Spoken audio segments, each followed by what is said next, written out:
എല്ലാവർക്കും നമസ്കാരം. ഞാൻ അജിൻ വർഗീസ്. ഇതിനോടൊപ്പം ഉള്ളത് ആക്ട്രസ് ആണ്, മോഡലാണ്, ഡാൻസർ ആണ്, നമ്മുടെ എല്ലാവരുടെയും സ്വന്തം ശ്രീലക്ഷ്മിയാണ്. നമസ്കാരം.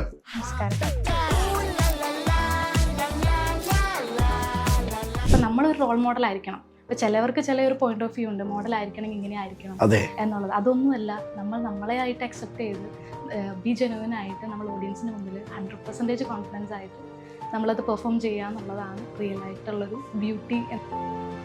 ഇപ്പോൾ മോഡലിംഗ് ചെയ്യാം, അതിലൊരു ഇൻട്രസ്റ്റ് കാണിച്ചാൽ മേ ബി നമുക്ക് എത്തിപ്പെടാം എന്നുള്ളൊരു, അങ്ങനെ ഒരു ചെറിയൊരു അഭിനയത്തോടൊക്കെ എത്തിപ്പെടാം എന്നുള്ളൊരു തോന്നലുണ്ടായിരുന്നു. ആരും നോർമൽ ഒതുങ്ങി പോകാൻ ആഗ്രഹിക്കുന്ന ആൾക്കാരല്ല. സത്യം. എൻഡ് ഓഫ് ദി ഡേ അവർക്ക് മെയിൻ ഗോൾ ബിഗ് സ്ക്രീൻ ആയിരിക്കും. അതിപ്പോൾ അഡ്വർടൈസ്മെന്റ് ആയിക്കോട്ടെ, ഏതും ആയിക്കോട്ടെ.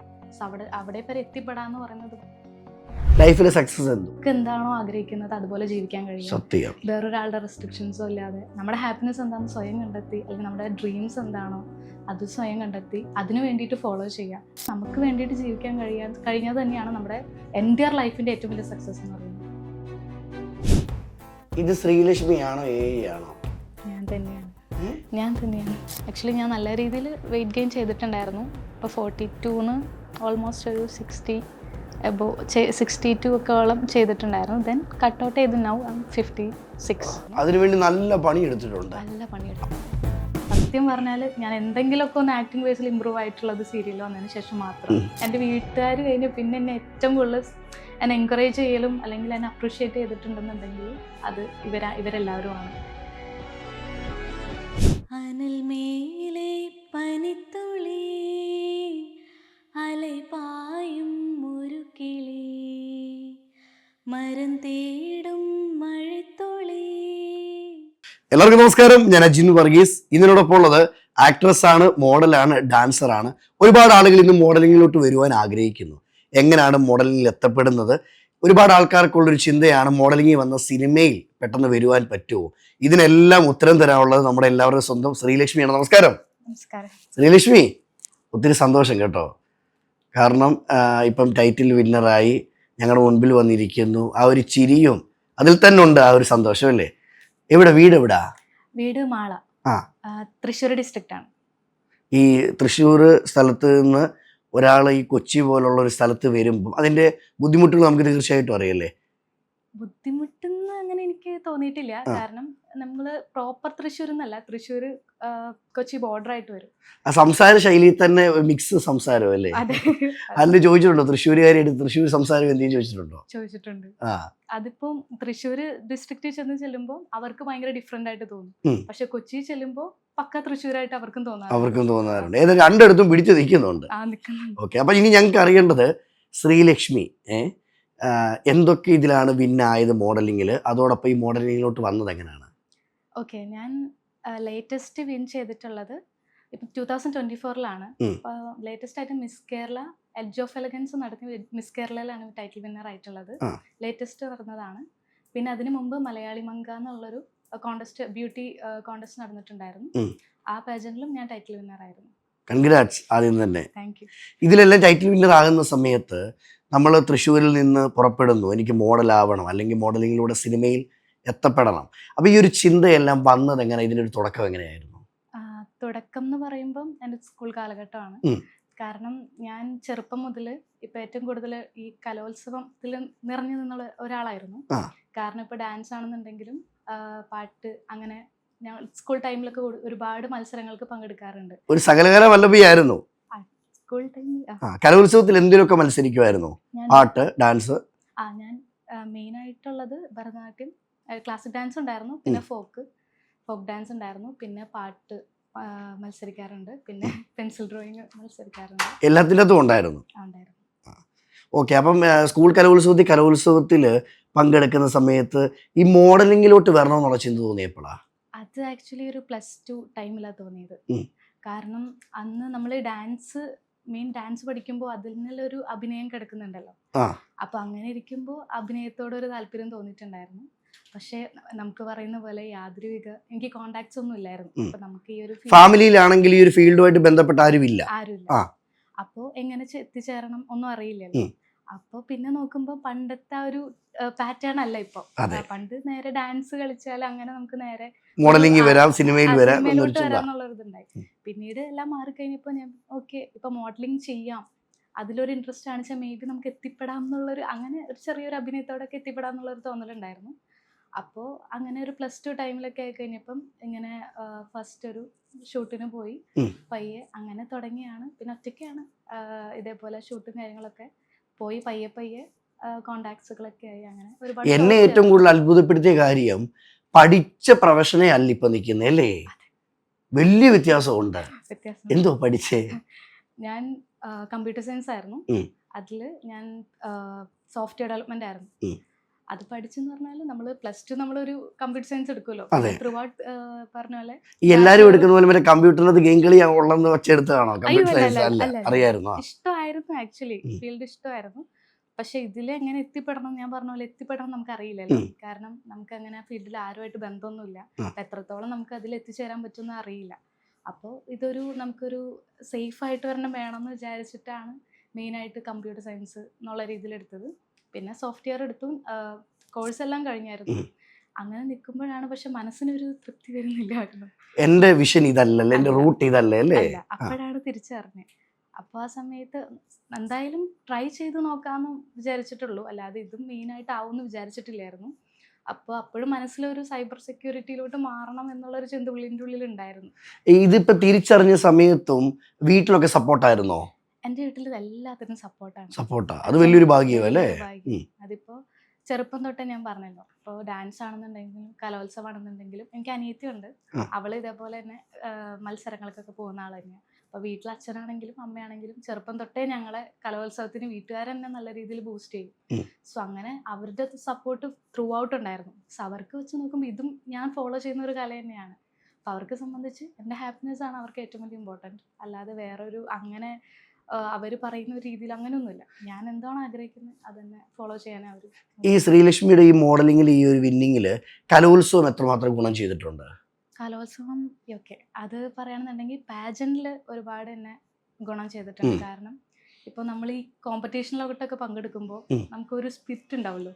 അതായത് ഓക്കെ നമുക്ക് ഞാൻ സീരിയസ്ലി ഞാൻ നല്ല രീതിയിൽ ഹാർഡ് വർക്ക് ചെയ്യുന്ന ഒരാളാണ്. അപ്പോൾ ഒരു കോമ്പറ്റീഷനിലോട്ടൊക്കെ നമ്മൾ പങ്കെടുക്കുമ്പോൾ അതിനുള്ള പ്രിപ്പറേഷൻസ്, അതിന് വേണ്ടിയിട്ടുള്ള ഡെഡിക്കേഷൻസ് ഞാൻ നല്ല രീതിയിൽ കൊടുക്കും. അപ്പോൾ അത് ആ ഒരു എന്താ പറയുക, ഒരു എനർജി ഉണ്ടല്ലോ. അപ്പോൾ അതിപ്പോൾ ഇവിടെ ഇൻ കേസ് അത് ഡൗൺ ആയി പോയാലും എനിക്കത് ഇത് ഓവർകം ചെയ്ത് വരാനായിട്ട് പറ്റും. ചില സിറ്റുവേഷൻസിൽ ഞാനത് നല്ല രീതിയിൽ എഫേർട്ട് ഇടും.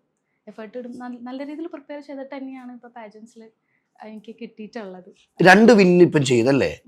മലയാളി മങ്കയിലും ചെയ്തു, മിസ് കേരളയിൽ വന്നു. അപ്പോൾ ഈ 2 വിൻ ചെയ്യുന്ന സമയത്ത് ഒരുപാട് ആൾക്കാർക്കുള്ളൊരു സംശയമാണ്, ഇപ്പം മോഡല് കുറച്ച് ലുക്കും കുറച്ച് ഹൈറ്റും ഉണ്ടെങ്കിൽ അതൊരു മോഡലാണ്. ശരിക്കും അതാണോ മോഡല്?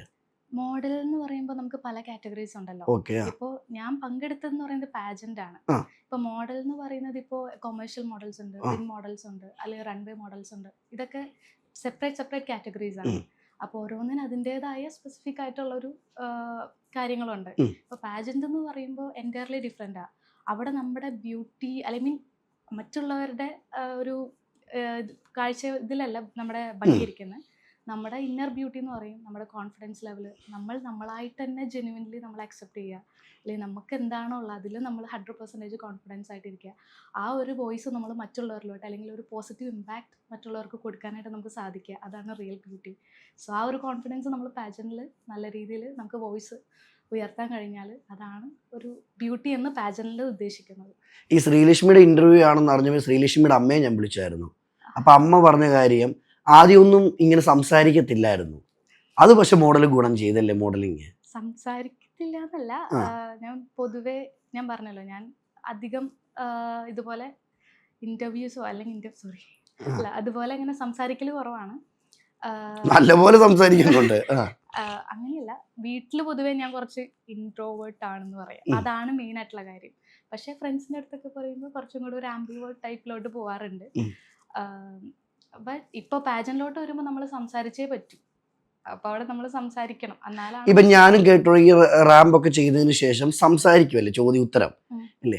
അതിലെത്ര മാത്രം നമുക്ക് വിന്നിലോട്ട് നമ്മളെ കൊണ്ടെത്തിക്കാനുള്ള ഘടകമാണ് സംസാരം? ഓക്കെ, ഇപ്പോൾ പൊതുവെയുള്ള പാജൻസിൽ നമുക്ക് പല റൗണ്ട്സുകൾ ഉണ്ടാവും. ഒരൊറ്റ റൗണ്ടിൽ മാത്രം അടിസ്ഥാനപ്പെടുത്തിയിട്ടല്ല നമുക്ക് വിൻ ചെയ്യാൻ പറ്റുക.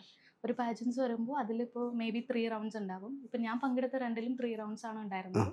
ആദ്യ റൗണ്ട് എന്ന് പറയുന്നത് ടാലന്റ് റൗണ്ടാണ്. ഓക്കെ. അപ്പോൾ ടാലന്റിൽ നമുക്ക് ഏത് ടാലന്റ് ആണെങ്കിലും നമുക്ക് എന്ത് ടാലന്റ് ആണോ നമുക്ക് അവിടെ പെർഫോം ചെയ്യാനായിട്ട് സാധിക്കുക, ആ ടാലന്റ് നമ്മളവിടെ ചെയ്യുക. ഞാൻ ഡാൻസർ ആയതുകൊണ്ട് ഞാൻ ഡാൻസ് ആണ് ചെയ്തത്. അപ്പോൾ അതിലെനിക്ക് കോൺഫിഡൻസ് ഉണ്ടായിരുന്നു. പിന്നെ ഉള്ളത് ടാലന്റ് കഴിഞ്ഞാൽ പിന്നെ ഉള്ളത് സെൽഫ് ഇൻട്രൊഡക്ഷൻ ആണ്. നമ്മൾ നമ്മളെ പറ്റിയിട്ട് സംസാരിക്കുക. നല്ല എപ്പോഴും നമ്മൾ മെയിൻറ്റെയിൻ ചെയ്യേണ്ട ഒരു കാര്യം സ്മൈലാണ്. എപ്പോഴും പോസിറ്റീവായിട്ടിരിക്കുക. ആ ഒരു പ്ലാറ്റ്ഫോം എന്ന് പറയുന്നത് നമ്മളൊരു പോസിറ്റീവ് എനർജി കൊടുക്കുക എന്നുള്ളതാണ്. So always be smile. അതാണ് മെയിൻ ആയിട്ടുള്ള കാര്യം. എത്ര വിഷമം ഉണ്ടെങ്കിലും ആ റാമ്പിൽ നിൽക്കുമ്പോൾ ചിരിച്ചുകൊണ്ട് നിൽക്കണം അല്ലേ? അങ്ങനെയും പറയാം. കാരണം നമ്മളെപ്പോഴും ഒരു പ്രശ്നമില്ല, ഒരു പോസിറ്റീവ് ഇമ്പാക്റ്റ് ആണ് നമ്മൾ ആ പ്ലാറ്റ്ഫോമിൽ നിന്ന് ഓഡിയൻസിന് കൊടുക്കേണ്ടത്. ഏതൊരാണെങ്കിലും നമുക്കിപ്പോൾ എങ്ങനെയുള്ളവരായിക്കോട്ടെ, നമ്മളിപ്പോൾ പൊക്കം കുറവോ പൊക്കം കുറഞ്ഞോ അല്ലെങ്കിൽ ഏത് രീതിയിലാണ് നമ്മൾ ഇരിക്കണം എന്നുണ്ടെങ്കിലും അതിൽ നമ്മൾ സാറ്റിസ്ഫൈഡ് ആണ്, അതിൽ നമ്മൾ കോൺഫിഡൻ്റ് ആണെന്നും ഈ ഒരു ജനറേഷൻ അല്ലെങ്കിൽ ലോകത്ത് നമ്മൾ ആരും ഈ ഒരു ഇപ്പം നമ്മളൊരു റോൾ മോഡൽ ആയിരിക്കണം. ഇപ്പം ചിലവർക്ക് ചില ഒരു പോയിന്റ് ഓഫ് വ്യൂ ഉണ്ട്, മോഡൽ ആയിരിക്കണമെങ്കിൽ ഇങ്ങനെ ആയിരിക്കണം എന്നുള്ളത്. അതൊന്നുമല്ല, നമ്മൾ നമ്മളെ ആയിട്ട് അക്സെപ്റ്റ് ചെയ്ത് ബി ജെനുവിൻ ആയിട്ട് നമ്മൾ ഓഡിയൻസിന് മുമ്പിൽ 100% കോൺഫിഡൻസ് ആയിട്ട് നമ്മളത് പെർഫോം ചെയ്യുക എന്നുള്ളതാണ് റിയൽ ആയിട്ടുള്ളൊരു ബ്യൂട്ടി എന്നുള്ള രീതിയിൽ നമ്മൾ പ്രസൻറ്റ് ചെയ്യുക. സോ അതിന് ഏറ്റവും വലിയൊരു ആക്സസറീസാണ് നമ്മുടെ smile. Always be smile. So ആ ഒരു സ്മൈലിൽ കൂടെ നമുക്ക് തന്നെ കോൺഫിഡൻസ് നമുക്ക് കാണിക്കാനായിട്ട് പറ്റും. ചിരിയാണ് സാറേ മെയിൻ അല്ലേ? അതുകൊണ്ട് ശ്രീലക്ഷ്മി എന്നെ ഏറ്റവും കൂടുതൽ സന്തോഷിപ്പിച്ച ഒരു വീഡിയോ ഞാൻ കാണിക്കട്ടെ ശ്രീലക്ഷ്മിയുടെ. അതിൽ ഞെട്ടലുണ്ട്, എല്ലാം ഉണ്ട്.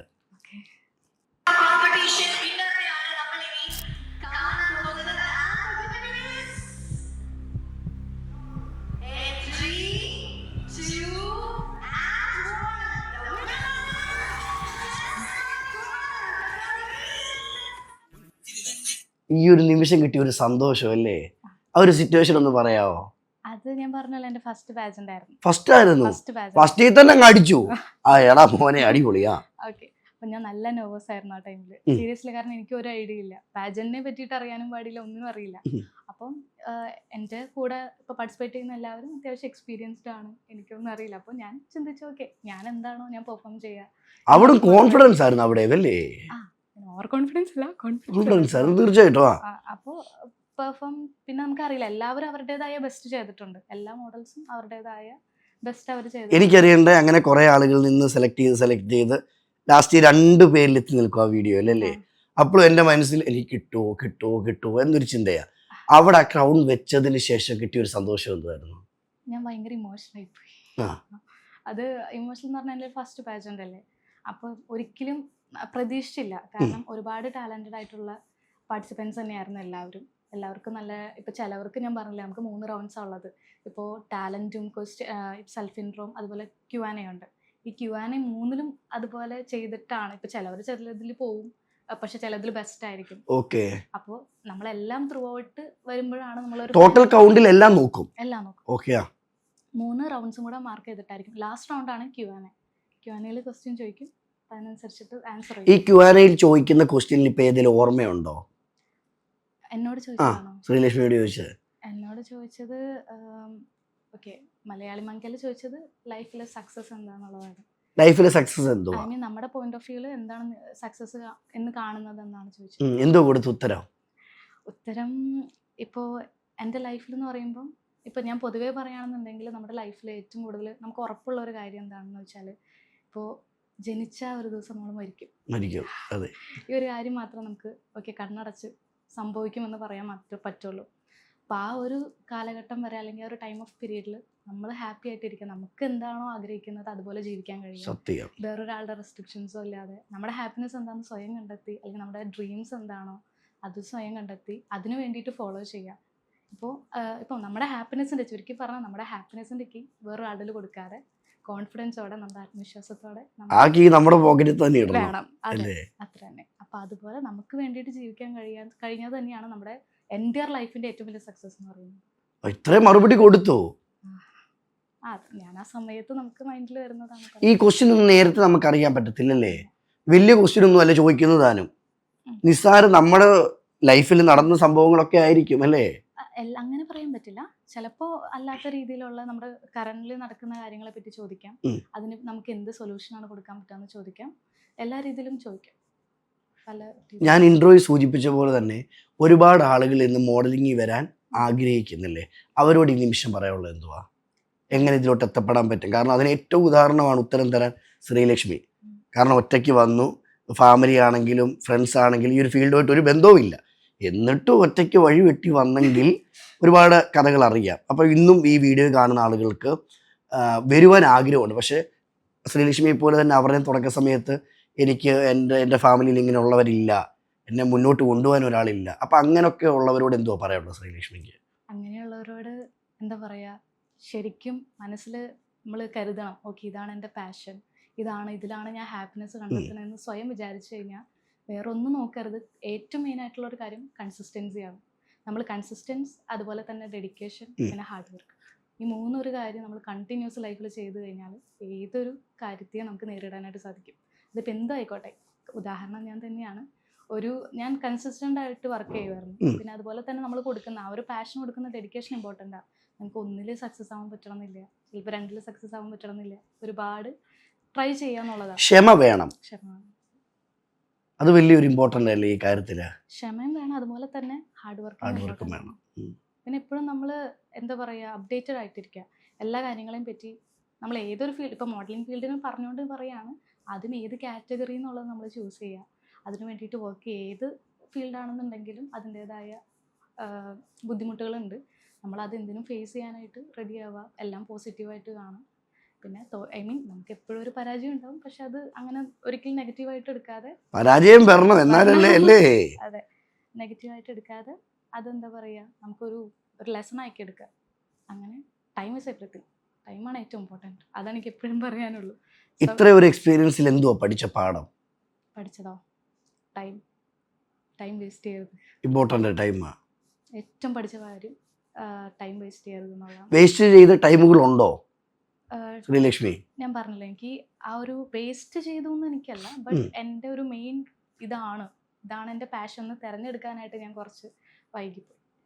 ഒരു പക്ഷേ ഞാൻ ഇപ്പോൾ സംസാരിക്കുമ്പോൾ അല്ലെങ്കിൽ ചിന്തിക്കുന്ന സമയത്ത് എൻ്റെ ഓർമ്മയിൽ പെട്ടെന്ന് വരുന്നൊരു കാര്യം, ശ്രീലക്ഷ്മിക്ക് ജോലി ചെയ്ത് പൈസ ഉണ്ടാക്കി ഫാമിലിയായിട്ട് മുന്നോട്ട് പോകാനാണെങ്കിൽ പറ്റും. അപ്പോഴും ശ്രീലക്ഷ്മിയുടെ മൈൻഡ് അതല്ല. അല്ല, ശ്രീലക്ഷ്മിക്ക് എത്തിച്ചേരണമെന്നുള്ളത് ജോലി മേടിച്ച് ഒരു ജോലിയിൽ രാവിലെ 9 തൊട്ട് 10 മണി വരെ ഇരിക്കണം എന്നുള്ള ഒരു വ്യക്തിയല്ല. എനിക്ക് അവിടെ നിന്ന് മാറണം, ഇതല്ല എൻ്റെ വഴി എന്ന് ചിന്തിക്കുമ്പോഴും ഫാമിലി ആണെങ്കിലും ഫ്രണ്ട്സ് ആണെങ്കിലും പറഞ്ഞു, നീ ചുമ്മാ നിൻ്റെ ഭാവി കളയല്ലേ, അല്ലെ ഈ ഫീൽഡിലോട്ട് പോകുന്ന ശരിയല്ല എന്നൊക്കെ പറഞ്ഞിട്ടുണ്ടോ? പറഞ്ഞിട്ടുണ്ട്, ഒരുപാട് പേര് പറഞ്ഞിട്ടുണ്ട്. അവിടൊക്കെ അവർ പറയുമ്പോഴും അല്ല എന്തൊക്കെയാണ് പറഞ്ഞത്, അതിലുപരി അവിടെ നിന്ന് അവർ പറയുമ്പോൾ തളരാതെ എനിക്ക് മുന്നോട്ട് പോകണം എന്നുള്ള ചിന്ത വന്നത് എങ്ങനെ? ഒരിക്കലും അവരെ കുറ്റപ്പെടുത്തുക അല്ലെങ്കിൽ അങ്ങനെ ഒരിക്കലല്ല. കാരണം അങ്ങനെ പറഞ്ഞവരുണ്ട്. അതിപ്പോ എന്തൊക്കെയാ പറഞ്ഞിട്ടുള്ളതെന്ന് പറഞ്ഞാല് ഇപ്പൊ എന്താ പറയാ, ഫീൽഡ് പൊതുവെ നമ്മൾ കേൾക്കുന്നത് ഇങ്ങനെയാണ്, കുറച്ച് ടെൻഷൻ അടിപ്പിക്കുന്ന ഫീൽഡാണ്. പിന്നെ നമുക്ക് നൈറ്റും അങ്ങനെ വർക്ക് ചെയ്യേണ്ട ഒക്കെ ഉണ്ടല്ലോ. അപ്പൊ അതൊക്കെ കുറച്ചും കൂടെ സേഫ് ആണോ എന്നുള്ള രീതിയിൽ പറഞ്ഞിട്ടുണ്ട്. പിന്നെ എന്താ പറയാ, പറ്റൂല നമ്മളെ കൊണ്ട് അങ്ങനെയൊക്കെ പറഞ്ഞവരുണ്ട്. പക്ഷെ അതൊന്നും ഞാൻ ഒരിക്കലും പറ്റത്തില്ലെന്നൊക്കെ പറഞ്ഞിട്ടുണ്ട്. മോഡലിംഗ് ഫീൽഡിൽ പറ്റത്തില്ല. ഞാൻ പറഞ്ഞില്ല, ചിലതിൽ കാറ്റഗറീസ് ഉണ്ട്. ഇപ്പൊ ഹൈറ്റ് ആണെന്നുണ്ടെങ്കിലും ഹൈറ്റ് ഭയങ്കര ഇമ്പോർട്ടൻ്റ്. ഈ തുടക്ക സമയത്ത് ആരെങ്കിലും പറഞ്ഞിട്ടുണ്ടോ, എടി നിന്റെ ലുക്കിലൊക്കെ ആരെങ്കിലും എടുക്കുവോ, നിന്നേക്കാൾ അടിപൊളി ലുക്കുള്ളവർ അവിടെ ഉള്ളപ്പം നിനക്കൊക്കെ കിട്ടുമോ എന്നൊക്കെ ചോദിച്ചിട്ടുണ്ടോ? അങ്ങനെ ചോദിച്ചിട്ടില്ല, ബട്ട് ഹൈറ്റ് ഇമ്പോർട്ടൻ്റ് ആണെന്ന് പറയും. അപ്പോൾ ഹൈറ്റ് വൈസിൽ എനിക്ക് എപ്പോഴും ഇതുണ്ട്. ഇപ്പം ഞാൻ 5.4 ആണ്. അപ്പോൾ മെയിൻ ആയിട്ടുള്ള കാറ്റഗറീസിലോട്ടൊക്കെ വരുമ്പോൾ 5.6 ഒക്കെ ഈ ഇപ്പോഴല്ല പുറത്തോട്ടുള്ള പാജൻസിലോട്ടൊക്കെ അത് ഇമ്പോർട്ടൻ്റ് ആണ്. ബട്ട് ഇപ്പോൾ അത് 5.3 തൊട്ട് ഇപ്പം നമുക്ക് പങ്കെടുക്കാനായിട്ട് പറ്റും. ഞാൻ പറഞ്ഞത് മുമ്പൊക്കെ അങ്ങനെ കേട്ടിട്ടുണ്ട്. ഇപ്പം ഇതേപോലെ അതായത് ഈ സേഫ് അല്ല ഈ ഫീൽഡ്, വേറെ ഇപ്പം IT നോക്ക്, അല്ലെങ്കിൽ പ്രൊഫഷൻ സൈബർ സെക്യൂരിറ്റി തന്നെ നോക്കിയാൽ മതി, ഇത് നമുക്ക് ഒരിക്കലും നിലനിൽക്കാൻ പറ്റാത്തൊരു ഫീൽഡ് എന്നുള്ള രീതിയിൽ പറഞ്ഞിട്ടൊക്കെ ഉണ്ട്. പക്ഷെ അതൊരിക്കലും ഞാൻ അവരെ കുറ്റപ്പെടുത്തണേയല്ല, മേ ബി എന്നോടുള്ള കൺസേൺ കൊണ്ടായിരിക്കാം പറഞ്ഞിട്ടുള്ളത്. ബട്ട് എൻ്റെ ഏറ്റവും ഇമ്പോർട്ടൻ്റ് ഞാൻ പറഞ്ഞ പോലെ ഹാപ്പിനെസ് ആണ്. ഞാനിപ്പോൾ വർക്ക് ചെയ്തിട്ടുണ്ടായിരുന്നെങ്കിൽ ഡെഫിനറ്റ്ലി ഞാൻ റിഗ്രറ്റ് ചെയ്യും എന്ന് വെച്ചാൽ ഇപ്പം ഞാനൊന്നും ആയിന്നല്ല, ഇനിയും ഒന്നും ഇപ്പോൾ സത്യം പറഞ്ഞാൽ ആയിട്ടില്ല, ഇനി ഒരുപാട് പോകാനുണ്ട്. അപ്പോൾ ഇതെൻ്റെ ഒരു ബേസ് ആക്കി എന്നുള്ളത് മാത്രമേ ഉള്ളൂ. അപ്പോൾ ഇനി ഇതുപോലെ ഞാൻ ഇപ്പോൾ വർക്ക് ചെയ്യുന്ന പോലെ ഇനിയും വർക്ക് ചെയ്താൽ മാത്രമാണ് എനിക്ക് എന്തെങ്കിലുമൊക്കെ ആയിത്തീരാൻ പറ്റൂ. പക്ഷേ കറൻറ്റ്ലി ഞാൻ ഹാപ്പിയാണ്, അതാണ് എൻ്റെ ഏറ്റവും മാറ്റം. ശ്രീലക്ഷ്മിയുടെ സംസാരത്തിൽ തന്നെ ആ ഒരു കോൺഫിഡൻസ് ഉണ്ട് കേട്ടോ, ഇതെല്ലാവരും കിട്ടുന്നൊന്നല്ല. കുറച്ച് മുമ്പ് പറഞ്ഞ പോലെ ഈ 1000 പേർക്കൊന്നും ഇൻ്റർവ്യൂ വന്നിരിക്കാൻ പറ്റത്തില്ല. അതിന് ചൂസ് ചെയ്ത് അതിന് തിരഞ്ഞെടുത്തവർക്ക് മാത്രമേ പറ്റത്തുള്ളൂ. അതിലൊരു വ്യക്തിയാണ് ശ്രീലക്ഷ്മി. അതിൽ അഭിനന്ദിക്കുക അല്ലേ, അഭിമാനിക്കാം. അതോടൊപ്പം ഞാൻ കുറേ മോഡൽസിന് ഇൻ്റർവ്യൂ എടുത്തിട്ടുണ്ടെങ്കിലും ഞാൻ ഇതുവരെ കാണാത്തൊരു സംഭവം, ക്രൗൺ ഇതുവരെ ഞാൻ കണ്ടിട്ടില്ല. എനിക്ക് കാണണമെന്ന് ആഗ്രഹമുണ്ട്, അവരാണെ കൊണ്ടുവന്നിട്ടുമില്ല. അപ്പം ഇന്ന് ശ്രീലക്ഷ്മിക്ക് കിട്ടിയ ആ ക്രൗൺ ആണ് നമുക്ക് കൊണ്ടുവന്നത്. ഇതൊന്ന് വെച്ച് കാണണമെന്നുണ്ട്. Okay, definitely.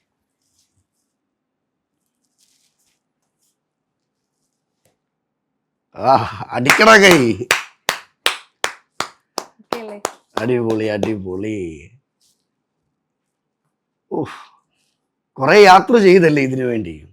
ആ, കഷ്ടപ്പെട്ടിട്ടുണ്ട്, അത്യാവശ്യം പ്രിപ്പയർ ചെയ്തിട്ടുണ്ട്. ഇത് കിട്ടിയിട്ട് വീട്ടിൽ കൊണ്ട് കൊടുത്തപ്പോൾ അവർക്ക് കിട്ടിയൊരു സന്തോഷം എന്തുവാ? സത്യം പറഞ്ഞാൽ അവർക്ക് അച്ഛനമ്മയ്ക്കൊക്കെ ഭയങ്കര ഹാപ്പി ആയിരുന്നു. പിന്നെ പ്രത്യേകിച്ച് അനിയത്തി, അവൾക്കറിയാം ഞാൻ എത്രത്തോളം കഷ്ടപ്പെട്ടിട്ടുണ്ട് എന്നുള്ളത്. കാരണം ഇപ്പോൾ 2 മന്ത്സോളം നമ്മൾ അതിന് വേണ്ടിയിട്ട്, ഇപ്പം എനിക്ക് ആ ഒരു ടൈം പീരീഡാണ് കിട്ടിയിട്ടുണ്ടായിരുന്നത്. അപ്പം അതിന് വേണ്ടിയിട്ട് ഞാൻ വർക്ക് ചെയ്തിട്ടുണ്ട്. ഇപ്പം ഏറ്റവും കൂടുതൽ കാണുന്നത് എന്നെ ഹെൽപ്പ് ചെയ്തിട്ടുള്ളത് അനിയത്തിയാണ്, പറയാതിരിക്കാൻ വയ്യ. കട്ടയ്ക്കുണ്ട്. അപ്പോൾ ആള് നല്ല രീതിയിൽ, പിന്നെ അവളെപ്പോഴും പറയുന്ന കാര്യമാണ് ഞാൻ ഹാർഡ് വർക്കിംഗ് ആണെന്നുള്ളതും കാണുന്നുണ്ടല്ലോ. സോ അപ്പോൾ പറഞ്ഞു ആ ഒരു ഡെഡിക്കേഷൻ ഉള്ളത് കിട്ടി എന്നുള്ളത് ചിന്തിച്ചാൽ മതി. പക്ഷെ ഇതിൽ ഒതുങ്ങരുത്, ഇതിൽ ഒന്നും ആയിന്ന് വിചാരിക്കരുത് എന്നുള്ളത് എൻ്റെ മനസ്സിലും തോന്നിയിട്ടുള്ളൊരു കാര്യം. ശ്രീലക്ഷ്മിയെ സപ്പോർട്ട് ചെയ്ത ശ്രീലക്ഷ്മിയുടെ അനിയത്തിക്കും അമ്മയ്ക്കും അച്ഛനും താങ്ക് യു. ഇനി ഈ ക്രൗണിനെ പറ്റി ഒന്ന് പറഞ്ഞു എടുത്തോ. ഇതിന് കിട്ടിയതാ? ഇത് മിസ് കേരളക്ക് കിട്ടി. മിസ് കേരളക്ക് കിട്ടിയതാ? എഡ്ജ് ഓഫ് എലഗൻസ് നടത്തിയത് കിട്ടിയതാണ്. ഓക്കെ. ശ്രീലക്ഷ്മി പഠിക്കുന്ന സമയത്ത് എല്ലാവർക്കും ഓരോ ആഗ്രഹങ്ങൾ കാണുമല്ലോ. എനിക്ക് പൈലറ്റ് ആവണം, എനിക്ക് ഡോക്ടർ ആവണം. അതുപോലെ ശ്രീലക്ഷ്മിയുടെ മൈൻഡിൽ ആഗ്രഹം എന്തുവായിരുന്നു? അങ്ങനെ പറഞ്ഞാൽ ഞാൻ പറഞ്ഞല്ലോ, ചെറുപ്പം തൊട്ടേ അഭിനയം ഒരു താല്പര്യമുള്ള ഒരു ഫീൽഡ് തന്നെയാണ്. അതുകൊണ്ടാണ് ഞാനിപ്പോൾ മോഡലിങ്ങിലോട്ടും വരെ നോക്കിയത്, അഭിനയത്തിലോട്ട് എങ്ങനെയെങ്കിലും എത്തണം. ഇപ്പം ഞാൻ വന്നൊരു വഴിയാണെങ്കിൽ എനിക്ക് ആരും ഇപ്പം നമുക്ക് ഈ ഫീൽഡിൽ പരിചയമുള്ള ആരുമില്ല. ഇപ്പം എൻ്റെ ഫാമിലി ആണെന്നുണ്ടെങ്കിലും എൻ്റെ സറൗണ്ടിങ്സിലാണെങ്കിലും അങ്ങനെ പരിചയമുള്ള ആരുമില്ല. അപ്പോൾ എങ്ങനെ എത്തിപ്പെടണം എന്നറിയില്ല. അപ്പോൾ കണ്ട ആദ്യം ഓപ്ഷനായിരുന്നു മോഡലിംഗ് എന്നുള്ള രീതിയിൽ. അതുവഴി നമുക്ക് എങ്ങനെയെങ്കിലും മീഡിയാസിലോട്ടുള്ള കോണ്ടാക്ട്സിലൊക്കെ എത്തിച്ചേരാനായിട്ട് പറ്റുമല്ലോ. അപ്പം അങ്ങനെ പയ്യെ ഷൂട്ടുകൾ ചെയ്തു. അങ്ങനെ കറക്റ്റ് പ്ലാൻ ഉണ്ടല്ലേ? അങ്ങനല്ല, അങ്ങനെ ചെയ്തു എന്നുള്ളതാണ്. പിന്നെ അഭിനയം തന്നെയായിരുന്നു ഇപ്പോഴും മെയിനായിട്ടുള്ള ഒരു താല്പര്യം. ഒരു സീരിയലിലൊക്കെ അഭിനയിക്കുന്നു. പ്രേക്ഷകരോട് പറയുന്ന സീരിയലാണ്? ഞാൻ സ്നേഹക്കൂട്ട് എന്ന് പറഞ്ഞ സീരിയലാണ് ചെയ്യുന്നത് ഏഷ്യാനെറ്റില്. അതിൽ എന്ത് റോളാ? ഞാൻ എൻ്റെ നായിക ഉണ്ട്, പല്ലവി എന്നാണ് പേര്. നായികയുടെ അനിയത്തിയായിട്ട് പാർവതി എന്നാണ് എൻ്റെ കഥാപാത്രത്തിന്റെ പേര്. വില്ലനാണോ ഇതുപോലെ തന്നെ ആണോ? അല്ല, പാവാണ്. പാവ. റിയൽ ലൈഫിലെ ശ്രീലക്ഷ്മി പോലെ തന്നെ അതിൻ്റെ അകത്ത് ക്യാരക്ടർ അല്ലേ? അയ്യോ അല്ല, ഡിഫറെന്റ് ആണ്. റിയൽ ലൈഫിൽ ശ്രീലക്ഷ്മി പാവമാണോ? പാവെന്നൊക്കെ പറഞ്ഞാല് പാവമാണ്, എന്നാലും അങ്ങനെ നമുക്കത് എനിക്ക് തന്നെ പറയാൻ പറ്റില്ലല്ലോ. നമ്മളെല്ലാവരുടെ ഉള്ളിൽ ഒരു പാവമുണ്ട്, അതുപോലെ തന്നെ എൻ്റെ ഉള്ളിലും ഉണ്ട്. റിയൽ ലൈഫിലും ക്യാരക്ടറും തമ്മിൽ നല്ല വ്യത്യാസമുണ്ട്. കാരണം ഞാൻ അനിയത്തിയായിട്ടുള്ള ഒരു ക്യാരക്ടറല്ലേ ചെയ്യുന്നത്. എന്റെ വീട്ടിൽ ഞാൻ മൂത്തതല്ലേ. ഒരു പക്ഷെ മൂത്തതാണെങ്കിൽ എനിക്ക് പറയാൻ കുറെ ഉണ്ടായിരുന്നല്ലേ? അങ്ങനെയില്ല, കുറച്ചൊക്കെ എനിക്ക് ബുദ്ധിമുട്ടെന്ന് അങ്ങനെയല്ല. ഞാനങ്ങനെ വീട്ടിൽ ഞാൻ പറഞ്ഞില്ലേ, വീട്ടിൽ ഞാൻ അങ്ങനെ അധികം സംസാരിക്കുകയോ അങ്ങനെ ഇല്ലാത്ത ഒരാളാണ്. അപ്പൊ പെട്ടെന്ന് അത് ആ ഒരു ക്യാരക്ടറിലോട്ട് വന്നപ്പോൾ കുറച്ചൊക്കെ എനിക്ക് ബുദ്ധിമുട്ടായിരുന്നു. ശ്രീലക്ഷ്മി ഇപ്പൊ അഭിനയിക്കുന്നത് കൊണ്ട് നമ്മുടെ ഒരു സംശയം ചോദിക്കുക കേട്ടോ. ഒരുപാട് ആളുകള് പറയുന്നൊരു കാര്യമാണ്, ഈ അഭിനയിക്കാൻ വലിയ പാടാണോ?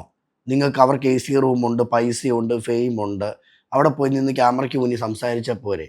അതിലോട്ട് ഇറങ്ങി ചെന്നപ്പം അല്ലെ ആ ഒരു ആക്ടിങ്ങിലോട്ട് ചെന്ന സമയത്ത് ശ്രീലക്ഷ്മി നേരിട്ട കാര്യങ്ങൾ എന്തൊക്കെയായിരുന്നു? ഇത് ഒരുപാട് പേര് ചിന്തിച്ചിരിക്കുന്ന വളരെ തെറ്റിദ്ധാരണയാണ്. കാരണം എല്ലാവരും പറയും ഇപ്പൊ മോഡലിംഗ് ഫീൽഡിലോട്ട് ഒരു ജസ്റ്റ് ചുമ്മാ അങ്ങോട്ട് നടന്നാൽ മതി, വെറുതെ ഇങ്ങനെ മേക്കപ്പ് ഒക്കെ ചെയ്തിട്ട് നിന്നാൽ മതി എന്ന് വളരെ അങ്ങനെ തെറ്റിദ്ധാരണ ഉള്ള ആളുകളുണ്ട്. സത്യം പറഞ്ഞിട്ടുണ്ടല്ലോ, ഞാൻ IT-യിലും വർക്ക് ചെയ്തിട്ടുണ്ട്. അപ്പൊ അതിന്റെ പേരിൽ ഞാൻ പറയാ, നമ്മൾ പാഷൻ ഉള്ളതുകൊണ്ട് ഒരിക്കലും അതൊരു ബുദ്ധിമുട്ടാണെന്ന് ഒരിക്കലും ഞാൻ പറയാം. നമ്മുടെ ഇഷ്ടം കൊണ്ട് നമ്മൾ ചെയ്യുന്ന ഒരു കാര്യമാണ്. ഏതൊരു ഫീൽഡിലും ബുദ്ധിമുട്ടുള്ള പോലെ തന്നെ ഇതിലും നല്ല സ്ട്രഗ്ലിംഗ് ഉണ്ട്. അത് പുറത്തേ കാണുന്ന ആൾക്കാർക്ക് ഭയങ്കര സിമ്പിൾ. ഇപ്പൊ അഭിനയാണെന്നുണ്ടെങ്കിലും ക്യാമറയുടെ മുമ്പിൽ നിന്നാൽ പോലെ, അല്ലെങ്കിൽ മോഡലിംഗ് ആണെങ്കിൽ വെറുതെ നടന്നാൽ മതി എന്നൊക്കെ ചിന്തിക്കുന്ന ആൾക്കാരുണ്ട്. ഒരിക്കലും അല്ല. നമ്മളത് ശരിക്കും പല കാറ്റഗറീസ് ഉണ്ടല്ലോ. നമ്മൾ വിചാരിക്കുന്ന ഒരു പ്ലാറ്റ്ഫോമിൽ എത്തിപ്പെടണം എന്നുണ്ടെങ്കിൽ നല്ല ഹാർഡ് വർക്ക് ചെയ്യണം. ഹാർഡ് വർക്ക് എന്ന് പറഞ്ഞാൽ ത്രൂ ഔട്ട് ഹാർഡ് വർക്ക് ഒരു ഇമ്പോർട്ടൻ്റ് ആണ്. യെസ്, വളരെ ഇമ്പോർട്ടൻ്റ് ആണ്. ഇത് എല്ലാ ഫീൽഡിലും ഇമ്പോർട്ടൻ്റ് ആണ്. സോ നമ്മൾ ഏതൊരാണെങ്കിലും ഇപ്പോൾ പൊതുവെ ആൾക്കാർക്ക് ഇത് വളരെ സിമ്പിളാണ്, നിന്നാൽ മതി, റാമ്പ് ചെയ്താൽ മതി. പക്ഷെ എത്രത്തോളം ആ റാമ്പ് കഴിഞ്ഞ് അടുത്ത സ്റ്റെപ്പുകളുണ്ട്. ഇപ്പോൾ പാജൻ്റ് ഒക്കെ നോക്കുന്ന ആൾക്കാരാണെങ്കിലും അല്ലെങ്കിൽ പോട്ടെ, ഇപ്പോൾ ഒരു പ്രിന്റ് ഷൂട്ടോ അല്ലെങ്കിൽ കൊമേഴ്ഷ്യൽ അഡ്വർടൈസ്മെന്റ് ഒക്കെ നമ്മൾ കണ്ടിട്ടില്ലേ, നമ്മൾ നോർമൽ ഒരു ബേസ് വിട്ട് അത്യാവശ്യം നല്ലൊരു ബ്രാൻഡ്സിന്റെ ഷൂട്ടുകൾ ചെയ്യുമ്പോൾ ആരും നോർമൽ ഒതുങ്ങി പോകാൻ ആഗ്രഹിക്കുന്ന ആൾക്കാരല്ല. സത്യം. എൻഡ് ഓഫ് ദി ഡേ അവർക്ക് മെയിൻ ഗോൾ ബിഗ് സ്ക്രീൻ ആയിരിക്കും. അതിപ്പോൾ അഡ്വർടൈസ്മെന്റ് ആയിക്കോട്ടെ, ഏതും ആയിക്കോട്ടെ. സോ അവിടെ വരെ എത്തിപ്പെടാന്ന് പറയുന്നത് വളരെ ബുദ്ധിമുട്ടുള്ള ഒരു കാര്യം. ഈ മോഡലിംഗ് വന്നു കഴിഞ്ഞാൽ സിനിമയിലുള്ള യാത്ര ദൂരം കൂടുതലാണോ കുറവാണോ? കൂടുതലാണ്. കൂടുതൽ അത് ഡിപ്പെൻസ്. ഓക്കെ. അത് ഞാൻ പറഞ്ഞില്ലേ, അങ്ങനെ എനിക്ക് പറയാൻ പറ്റില്ല. കൂടുതലോ കുറവെന്ന് എനിക്ക് പറയാൻ പറ്റില്ല, സോറി. കാരണം ഡിപ്പെൻസ് ആണ്. നമുക്ക് ഫിലിം എന്നൊക്കെ പറയുമ്പോൾ ഞാനിപ്പോഴും ആഗ്രഹിക്കുന്ന വലിയൊരു പ്ലാറ്റ്ഫോമാണ്. അതിൽ എത്തിച്ചേരാന്ന് പറയുന്നത് ഡ്രീം ഒരു നായികയാകുക, നായിക എന്ന് ഞാൻ പറയില്ല, അഭിനയിക്കുക എന്നുള്ളതാണ്. അപ്പോൾ എത്തിച്ചേരാനായിട്ട് കഴിഞ്ഞിട്ടില്ല. പക്ഷെ ഇപ്പം ഞാനൊരു മിനി സ്ക്രീനിലുണ്ട്. അത്യാവശ്യം നല്ല സീനിയർ ആർട്ടിസ്റ്റിന്റെ കൂടെയും നല്ലൊരു ഡയറക്ടർ, നല്ലൊരു ക്രൂവിന്റെ കൂടെ തന്നെയാണ് ഞാൻ വർക്ക്. അതിൽ നിന്നൊക്കെ കിട്ടിയ എക്സ്പീരിയൻസ് എന്തുവാ? അയ്യോ, അത് വളരെ, സത്യം പറഞ്ഞാൽ ഞാൻ എന്തെങ്കിലുമൊക്കെ ഒന്ന് ആക്ടിങ് ബേസിൽ ഇമ്പ്രൂവ് ആയിട്ടുള്ളത് സീരിയലിൽ വന്നതിന് ശേഷം മാത്രം. കാരണം എനിക്ക് ആക്ടിങ്ങിൽ, ഞാൻ പറഞ്ഞല്ലോ, ഡാൻസിൽ നമ്മൾ അഭിനയിക്കുക എന്നല്ലാതെ സംസാരിക്കുക, ഡയലോഗ് ഡെലിവറി ഒന്നും എനിക്ക് അത്ര ഇതായിരുന്നില്ല. ഞാൻ സീരിയലിലോട്ട് വന്നതിന് ശേഷം ആദ്യമൊക്കെ നല്ല ബുദ്ധിമുട്ടായിരുന്നു. പിന്നെ എൻ്റെ കൂടെ അഭിനയിക്കുന്നത് വലിയ വലിയ സീനിയർ ആർട്ടിസ്റ്റുകളാണ്. ഒന്ന് മാജി നായർ അമ്മയായിട്ടാണ് അഭിനയിക്കുന്നത്. പിന്നെ അതുപോലെ തന്നെ ദേവി ചന്ദന മാം, പിന്നെ ഒരുപാട് വലിയ വലിയ ആർട്ടിസ്റ്റുകളുണ്ട് ഇതിനകത്ത്. നമ്മുടെ ഒരുപാട് ആൾക്കാരുണ്ട്. പിന്നെ ഡയറക്ടർ. ഫസ്റ്റ് ചെന്ന സമയത്ത് എന്തുവായിരുന്നു തോന്നിയത്? നല്ല നെർവസ് ആയിരുന്നു. എനിക്ക് പേടിയായിരുന്നു. ക്യാമറ ഫേസ് ചെയ്യാൻ പേടിയായിരുന്നു. നോർമലി എനിക്ക് അങ്ങനെ അത്ര ക്യാമറ ഫിയർ ഉണ്ടായിരുന്നില്ല. ബട്ട് അന്ന് എനിക്ക് നല്ല പേടിയായിരുന്നു. അപ്പം ഞാൻ നല്ല പേടിച്ചിട്ട് നിന്നെ. പക്ഷെ ഏറ്റവും വലിയ സപ്പോർട്ട് എന്ന് പറയുന്നത് സാറാണ്, ഡയറക്ടർ സാറാണ്. ആൾ ഭയങ്കര കൂളാണ്. കുറേ ഇങ്ങനെ പറഞ്ഞു തരും, നല്ല രീതിയിൽ മനസ്സിലാക്കി തരും. പിന്നെ നല്ലൊരു അറ്റ്മോസ്ഫിയർ ആണ് സീരിയലിൽ. സെറ്റ് എന്ന് പറഞ്ഞാൽ നമുക്കൊരു ഫാമിലി പോലെ തന്നെയാണ് എല്ലാവരും. അപ്പോൾ അവിടെയുള്ള ആർട്ടിസ്റ്റുകളാണെന്നുണ്ടെങ്കിൽ എല്ലാവരും നല്ല സപ്പോർട്ടാണ്. നമ്മുടെ സ്വന്തം വീട് കഴിഞ്ഞാൽ പിന്നെ അടുത്തൊരു വീടാ. അതെ. ഇപ്പം നമ്മൾ മന്ത്ലി ഇത്രയും ഡേയ്സ് ആയിരിക്കും അവിടെ എങ്കിലും പോലും നല്ലൊരു അറ്റ്മോസ്ഫിയർ ആണ് അവിടെ. ഞാൻ ഇപ്പോൾ വർക്ക് ചെയ്യുന്ന ഒരു സീരിയൽ സെറ്റ് എന്ന് പറയുകയാണെങ്കിൽ നല്ലൊരു ക്രൂ മെമ്പേഴ്സ് തന്നെയാണ്. എടുത്തു പറയുകയാണെന്നുണ്ടെങ്കിൽ ആർട്ടിസ്റ്റുകളും ഡയറക്ടറും അതുപോലെ പ്രൊഡ്യൂസറും റൈറ്ററും എല്ലാവരും നല്ല രീതിയിൽ സപ്പോർട്ടാണ്. ഇപ്പോൾ എനിക്ക് അത് എടുത്തു പറയേണ്ട കാര്യം, മിസ് കേരള വിന്നർ ആയി കഴിഞ്ഞപ്പോൾ തന്നെ ഒരുപാട് രീതിയിൽ സപ്പോർട്ട് ചെയ്ത ആൾക്കാരാണ് ഇപ്പം എൻ്റെ സീരിയൽ ക്രൂവിലുള്ളത്. ഈവൻ എൻ്റെ വീട്ടുകാർ കഴിഞ്ഞ് പിന്നെ എന്നെ ഏറ്റവും കൂടുതൽ എന്നെ എൻകറേജ് ചെയ്യലും അല്ലെങ്കിൽ എന്നെ അപ്രീഷിയേറ്റ് ചെയ്തിട്ടുണ്ടെന്നുണ്ടെങ്കിൽ അത് ഇവരെല്ലാവരുമാണ്. കാരണം ഞാൻ ഹാപ്പി അതുപോലെ തന്നെ അവരെല്ലാവരും അത്രയും സപ്പോർട്ടിന് ഹാപ്പി ആയിരുന്നു. അത് വലിയ കാര്യമല്ല ജീവിതത്തിൽ. തരുന്ന സപ്പോർട്ടിന് ഒരുപാട് നന്ദിയുണ്ട്. ഇനി മുന്നോട്ടുള്ള ലൈഫിൽ എന്തൊക്കെയാണ് ആഗ്രഹങ്ങളും പ്ലാനുകളൊക്കെ? ആഗ്രഹങ്ങൾ എനിക്ക് പറഞ്ഞ പോലെ തന്നെ അഭിനയം ഫീൽഡിൽ എനിക്ക് എന്തെങ്കിലും ഒരു നല്ലൊരു കഥാപാത്രം ചെയ്യണം എന്നുള്ളത് ആഗ്രഹമുണ്ട്. പിന്നെ മോഡലിംഗ് എനിക്കൊരിക്കലും വിട്ടുകളയാൻ പറ്റാത്തൊരു ഫീൽഡാണ്. കാരണം എന്നെ ഞാൻ ആക്കിയത് മോഡലിംഗ് ആണ്. അപ്പം അതുകൊണ്ട് എനിക്ക് നല്ലൊരു പാജൻസ്, ഇനിയും നല്ല പാജൻറ്റ് ഇതുപോലെ ചെയ്യണം എന്നുള്ളത് തന്നെയാണ്. ഒന്നും പ്രതീക്ഷിക്കുന്നല്ല, പക്ഷേ നല്ലൊരു എക്സ്പീരിയൻസ് ഉണ്ടാക്കിയെടുക്കുക എന്നുള്ളതാണ്. ഇപ്പോൾ വലിയ നമ്മൾ ആളുകളുടെ കൂടെ പാർട്ടിസിപ്പേറ്റ് ചെയ്യുമ്പോൾ അവരുടെ നിന്ന് കിട്ടുന്ന എക്സ്പീരിയൻസ് അതൊക്കെ ചെയ്യാൻ ആഗ്രഹമുണ്ട്. അപ്പോൾ നല്ല പാജൻസ് അറ്റൻഡ് ചെയ്യണം എന്നുള്ളതാണ് ആഗ്രഹം. അതെല്ലാം സാധിക്കട്ടെ. ഒരു പാട്ടുകാരി ഞാൻ കേട്ടിട്ടുണ്ട്, ശരിയാണോ? അങ്ങനെ വലിയ പ്രൊഫഷണൽ സിംഗറൊന്നുമില്ല. ഞങ്ങൾക്ക് വേണ്ടി 2 വരി ഇഷ്ടമുള്ളൊരു പാട്ട് പാടിക്കോ. ആണോ? അനൽ മേലെ പനിത്തുളി, അലപായും ഒരു കിളി, മരം തേടും മഴത്തുളി, ഇവൈതാനേ ഇവളിനി, ഇമയിരണ്ടും തനിത്തനി, ഉറക്കങ്ങൾ ഉറൈപ്പനി, എതற்காக തടയിനി. ഓ, അടിപൊളി അടിപൊളി അടിപൊളി, സൂപ്പർ കേട്ടോ. ഒരു ഫുൾ പാക്കേജ് ഉണ്ട് ശ്രീലക്ഷ്മിയുടെ കയ്യിൽ. മ്യൂസിക്, ഡാൻസ്, ആക്ടിങ്, മോഡലിംഗ് എല്ലാം അടിപൊളി കേട്ടോ. അപ്പോൾ ഒരുപാട് പാട്ടുകൾ കേൾക്കാൻ ഇനി ഞങ്ങൾ ആഗ്രഹിക്കുന്നു. ഇതാണ് ഇഷ്ടപ്പെട്ട പാട്ട്? എൻ്റെ favourite song, one of my favourite song. ഇനി ഞങ്ങളെ ഇതുപോലെ തന്നെ ഞെട്ടിച്ചൊരു കാര്യമുണ്ട്. കമ്പ് പോലിരുന്നൊരു വ്യക്തിയാണ് ശ്രീലക്ഷ്മി അല്ലേ? നല്ല രീതിയിൽ ആയിരുന്നു. ആ ഫോട്ടോ ഒന്ന് പ്രേക്ഷകരെ കാണിച്ചാലോ? കാണിക്കാം. ഇത് ശ്രീലക്ഷ്മിയാണോ AI ആണോ? ഞാൻ തന്നെയാണ്. ഇതിപ്പോൾ എത്ര കിലോ ഉണ്ടായിരുന്നു? 42. എനിക്ക് ഈ വണ്ണം ഒന്ന് കൂട്ടണം, ഒന്ന് സെറ്റ് ആവണം ബോഡി. എന്നൊരു തോന്നൽ വന്നത്, അല്ലെങ്കിൽ അതിലോട്ടൊരു ഇൻസ്പയർ ചെയ്തത് എന്തുമായിരിക്കും? ഇൻസ്പയർ ചെയ്തത് ഒന്നാമത് ഞാൻ അൺഹെൽത്തി ആയിരുന്നു, Okay. മെയിൻ ആയിട്ടുള്ള കാര്യം. ആ. എന്ന് വെച്ചാൽ മെലിഞ്ഞിരുന്നത് അങ്ങനെ ഞാൻ ഒരിക്കലും അങ്ങനെ പറയുന്നതല്ല, ബോഡി ഷെയിം ചെയ്യുന്നതല്ല. ബട്ട് മെലിഞ്ഞത് മാത്രമല്ല, ഞാൻ ഭയങ്കര അൺഹെൽത്തി ആയിരുന്നു. ഉം. സോ എനിക്ക് ഇമ്മ്യൂണിറ്റി കുറവായിരിക്കാം, അങ്ങനെ ഒരുപാട് കാര്യങ്ങളുണ്ട്. അപ്പം അത് മാത്രമല്ല, ഈ ഒരു ഫീൽഡിലോട്ട് വരുമ്പോൾ കുറച്ചും കൂടെ നമുക്ക് എനിക്ക് വണ്ണം വെക്കണം, എന്നെ സ്ക്രീനിലോട്ട് കാണുമ്പോൾ കുറച്ചും കൂടെ ഞാനാണെന്നൊരു സിഗ്നേച്ചർ വേണം അതിൽ. അതെ. ആ. കുറച്ചും കൂടെ എൻ്റെ രീതിയിലുള്ളൊരു എനിക്ക് ചെറിയൊരു കോൺഫിഡൻസ് ഒക്കെ വരണം എന്നുള്ള രീതിയിൽ. എനിക്ക് കോൺഫിഡൻസ് ഇല്ല എന്നല്ല, ബട്ട് കുറച്ച് ഞാൻ പറഞ്ഞില്ലേ, ഏതൊരു നമ്മൾ ഇതിൽ വെയിറ്റിലിരുന്നാലും നമ്മൾ ഹെൽത്തി ആയിട്ട് ഇരിക്കുക എന്നുള്ളത് മാറ്ററാണ്. അത് ഞാൻ ഭയങ്കര അൺഹെൽത്തി ആയിരുന്നു. സോ എനിക്ക് കുറച്ചും കൂടെ ഹെൽത്തി ആയിട്ട് ഇരിക്കണം എന്നുള്ളത് എനിക്ക് വളരെ ഇമ്പോർട്ടൻ്റ് ആയിരുന്നു. അതിനുവേണ്ടി നല്ല പണി എടുത്തിട്ടുണ്ട്. നല്ല പണിയെടുത്തു. അത് ഇപ്പം നേരിട്ട് കാണുകയും ഫോട്ടോയും തമ്മിൽ നോക്കിയിട്ട് നമുക്കറിയാം. ആരെങ്കിലും ഒക്കെ തിരിച്ചറിയാതിരുന്നിട്ടുണ്ടോ? തിരിച്ചറിയാതിരുന്നിട്ടുണ്ട്. ഉണ്ട്. ഉണ്ട്. കാരണം ഇത് ഞാൻ വിത്തിൻ 3 months ആണ് എടുത്തത്, ഈ ഒരു വെയിറ്റ് ഗെയിനിങ്ങിന് വേണ്ടിയിട്ട്. അപ്പോൾ അതുവരെ, അതിന് മുമ്പ് വരെ ഞാൻ 42 kg ആണ്. 3 months കഴിഞ്ഞിട്ട് കാണുന്നവർക്ക് നല്ലൊരു ഡിഫറൻസ് തോന്നിയിട്ടുണ്ടായിരുന്നു. ആക്ച്വലി ഞാൻ നല്ല രീതിയിൽ വെയിറ്റ് ഗെയിൻ ചെയ്തിട്ടുണ്ടായിരുന്നു. ഇപ്പോൾ 42ന്ന് ഓൾമോസ്റ്റ് ഒരു 60 എബോ 62 ഒക്കെ ഓളം ചെയ്തിട്ടുണ്ടായിരുന്നു. ദെൻ കട്ട് ഔട്ട് ചെയ്ത് നൗ 56. ഞാൻ കേട്ടിട്ടുള്ളൊരു കാര്യമാണ്, ഈ ബോഡിക്ക് ഒരു ചേഞ്ച് വരുമ്പോഴും അല്ലെ നമ്മൾ ഹാർഡ് വർക്ക് ചെയ്ത് അങ്ങനെ ഒരു മാറ്റം കൊണ്ടുവരുമ്പോഴും കോൺഫിഡൻസ് ലെവൽ കൂടുമോ? കോൺഫിഡൻസ് ഞാൻ പറഞ്ഞില്ല, അങ്ങനെ ഒരിക്കലും നമ്മുടെ ഒരു അപ്പിയറൻസിൽ ഞാൻ ഒരിക്കലും പറയില്ല. പക്ഷെ അതൊക്കെ നമ്മുടെ പേഴ്സണൽ ചോയ്സ് ആണ്. ഇപ്പം എല്ലാവർക്കും ഇപ്പോൾ കോൺഫിഡൻസ്, ഇപ്പം എത്രയോ കഴിച്ചിട്ട് വണ്ണം വയ്ക്കാത്തവരുണ്ട്, അല്ലെങ്കിൽ എന്തെങ്കിലും പ്രോബ്ലം ഉള്ളവരായിരിക്കാം, ഹോർമോണൽ ഇഷ്യൂസിൻ്റെ ആയിരിക്കാം.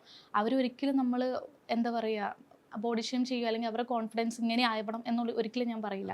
എന്നെ സംബന്ധിച്ച് ഞാൻ കഴിക്കാത്തതുകൊണ്ടും ഞാൻ ശ്രദ്ധിക്കാണ്ടും അൺഹെൽത്തി ആയിരുന്ന ഒരാളാണ് ഞാൻ. സോ അങ്ങനെയുള്ളപ്പോൾ എനിക്ക് കുറച്ചും കൂടെ എന്നെ ഒന്ന് ഹെൽത്തി ആക്കി, കുറച്ചും കൂടെ ഒന്ന് ക്യാമറയിലോട്ട് വരുമ്പോൾ ഒരു ഇതായിട്ട് ആവണം എന്ന് എനിക്ക് ആഗ്രഹം ഉണ്ടായിരുന്നു. ഒരിക്കലും കോൺഫിഡൻസ് ഇതിന് മാത്രമായിട്ട് ഞാൻ പറയില്ല. ഇപ്പോൾ എല്ലാവർക്കും അവരുടേതായ ഒരു ഭംഗിയുണ്ട്, പക്ഷേ നമ്മളെപ്പോഴും ഹെൽത്തി ആയിട്ട് ഇരിക്കുക എന്നുള്ളത് ഏറ്റവും ഞാൻ പ്രിഫർ ചെയ്യുന്ന ഒരു കാര്യമാണ്. അപ്പം ശ്രീലക്ഷ്മി, ഇനി മുന്നോട്ടുള്ള യാത്രയിലും എല്ലാവിധ ആശംസകളും നേരുന്നു. ആഗ്രഹിച്ചതുപോലെ തന്നെ സിനിമയിലൊക്കെ നല്ലൊരു കഥാപാത്രം ചെയ്യാൻ സാധിക്കട്ടെ. ഇന്നൊരു ക്രൗൺ ആണെങ്കിൽ ഒരു 100 ക്രൗൺ ഞങ്ങളുടെ മുന്നിൽ ഇതുപോലെ കൊണ്ട് വെക്കുവാനും അനുഗ്രഹിക്കട്ടെ ദൈവം. അപ്പം മുന്നിട്ടുള്ള ജീവിതത്തിൽ എല്ലാവിധ ആശംസകളും നേർന്നുകൊണ്ട് thank you. Thank you so much.